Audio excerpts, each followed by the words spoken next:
Deixa eu chamar aqui a vereadora Cari Santos e fazer uma pergunta direta para a vereadora.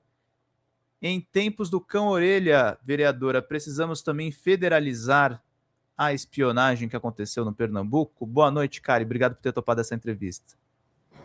Boa noite, Pedro. Muito obrigada pela oportunidade de estar aqui mais uma vez e poder falar sobre um caso que aconteceu aqui na cidade do Recife, no estado de Pernambuco, que teve uma repercussão nacional, uma prática fascista que aconteceu também durante a ditadura militar, enquanto regimes como o de Mussolini e de Hitler, uma prática que também foi adotada durante a gestão de Bolsonaro, quando ele criou a BIM paralela para espionar de forma ilegal opositores políticos. Também aconteceu na operação da Lava Jato, quando o escritório de advocacia do presidente Lula foi espionado de forma ilegal e que hoje, em Pernambuco, a Polícia Civil do Estado de Pernambuco utilizou o aparato do Estado para espionar de forma ilegal opositores políticos, Pedro. É importante ressaltar que ninguém é contra investigação, ninguém está acima da lei.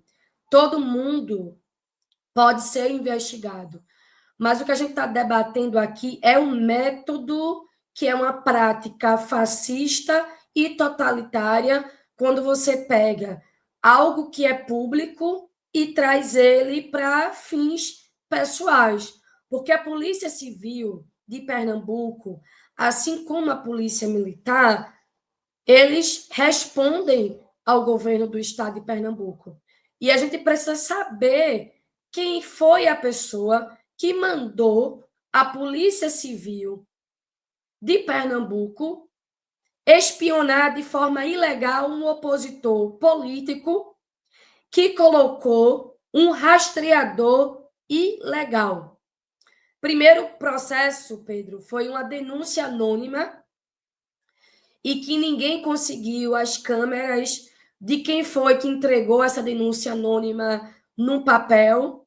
Eles não abriram uma investigação preliminar, não existe nada desse caso vinculado no sistema da Secretaria de Defesa Social.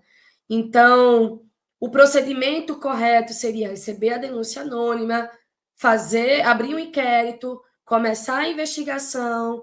Caso queiram aprofundar a investigação, aí você vai precisar de uma ordem judicial para poder fazer um mandado de busca e apreensão. Você vai precisar de uma ordem judicial para poder grampear o telefone, para poder colocar um rastreador, sendo que nada disso aconteceu. Se todo esse processo ele é ilegal, caso conseguisse alguma prova, ela ia ser ilegal. Ela sendo ilegal, ela não iria ser utilizada. Então, mostra que é um fato político. E existe uma contradição muito grande nas conversas de WhatsApp, é que existe todo um mecanismo de investigação dentro da Polícia Civil. O rastreador foi comprado pelo próprio delegado.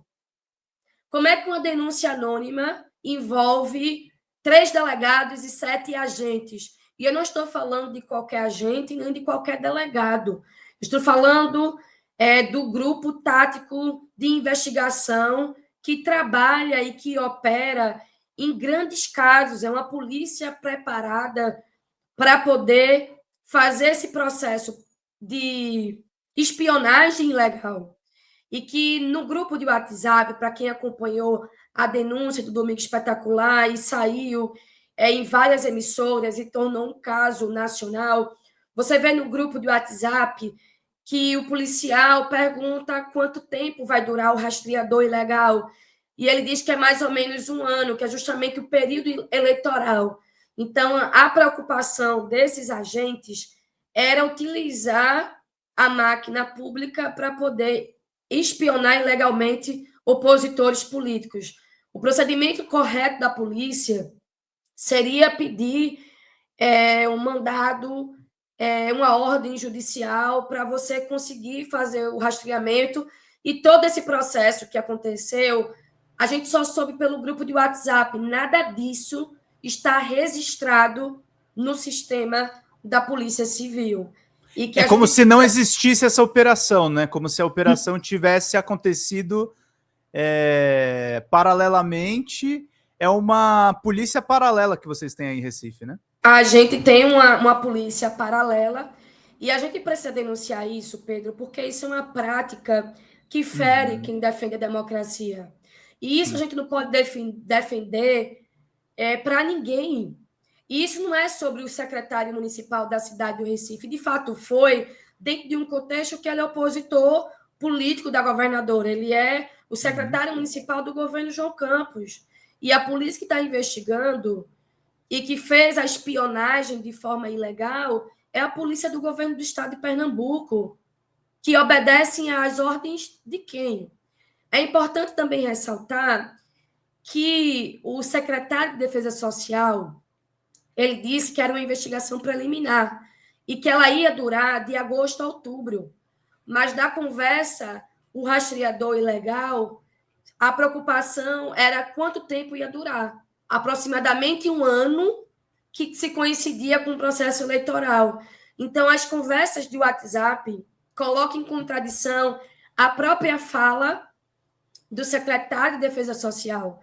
É um caso que chegou no STF e que está sendo investigado pela Polícia Federal. E a gente descobriu que não é só esse secretário que está sendo espionado de maneira ilegal. São 20 pessoas que estão sendo espionadas. Então, é uma prática totalitária, fascista, e que restringe a liberdade do outro a partir do momento que você coloca um rastreador ilegal. E é importante dizer que esse rastreador ele deveria estar no sistema da Polícia Civil. Porque, por exemplo, se está tendo algum processo de investigação e de espionagem pela polícia para poder fazer um monitoramento, isso precisa ser colocado no sistema da polícia. Por exemplo, o carro da Polícia Civil estava investigando e acompanhando todo o trajeto desse secretário. E se tiver uma batida no carro, se tiver algum acidente, se tiver algum assalto à mão armada contra esse carro da Polícia Civil, quando você coloca isso no sistema, você faz um resguardo de toda a operação. E como você bem trouxe aqui, Pedro, não existe nada registrado. Se era uma investigação preliminar, se estava utilizando o aparato do Estado, 7 agentes e 3 delegados, por que isso não está no sistema? Por que a gente não está conseguindo fazer com que as pessoas entendam o tamanho da gravidade de uma espionagem legal? Fizeram isso com Lula. Bolsonaro fez isso com opositores políticos, criando a BIM paralela. E se me permite, tá, Kari? Eu vou falar de um caso agora, claro, caso do presidente Lula, uma perseguição que todos soubemos, está sendo denunciado agora, inclusive é muito estranho esse ataque todo coordenado, inclusive midiático, ao ministro Dias Toffoli. Eu repito, eu não estou defendendo o ministro, mas é muito estranho isso estar acontecendo quando há um pedido de investigação pedido pelo ministro Toffoli na 13ª Vara do Moro, lá em Curitiba, sobre grampos ilegais que são colocados no Paraná desde antes da Lava Jato. Então isso virou um método da extrema-direita. É um método completamente fascista, como eu trouxe aqui. E não é que eu esteja defendendo A, B, C ou D. O meu compromisso é com a democracia. O meu compromisso aqui é denunciar e trazer para o Brasil o que está acontecendo aqui no estado de Pernambuco. O estado de Pernambuco, Pedro, não é terra de fascista. Aqui é o palco das grandes revoluções. Pernambuco é uma terra que se revoltou para conseguir a sua independência da corte portuguesa, que explorava o nosso estado para poder trazer as regalias, para poder sustentar a corte no Rio de Janeiro. Sim. A gente é a terra de grandes revoluções, de enfrentamento, a terra do presidente Lula, uma terra progressista e que a gente está sendo alvo de um processo de espionagem ilegal no estado de Pernambuco. Fala galera da Folha TV, não se esquece de se inscrever aqui no nosso canal para assistir programas como Folha Notícias Manhã, Folha Notícias Noite, o nosso Folha Entrevista e o nosso Barzinho das Meninas. Muitas coisas bacanas a gente acompanha por aqui e a gente precisa muito, muito do apoio de vocês para nosso trabalho jornalístico, investigativo, de curadoria de conteúdo, com vocês ajudando no nosso Pix, folhademocrata@gmail.com, ou mandando superchats, valeu demais, e os recursos financeiros, tornando-se membro do nosso canal, no nosso curso de jornalismo básico, para você ficar muito bem informado a respeito de tudo. Queridos e queridas, muito obrigado pela presença de todos vocês. Vida longa e próspera. Cuidem-se, cuidem dos seus, e não esquece de se inscrever aqui na Folha TV. Até mais!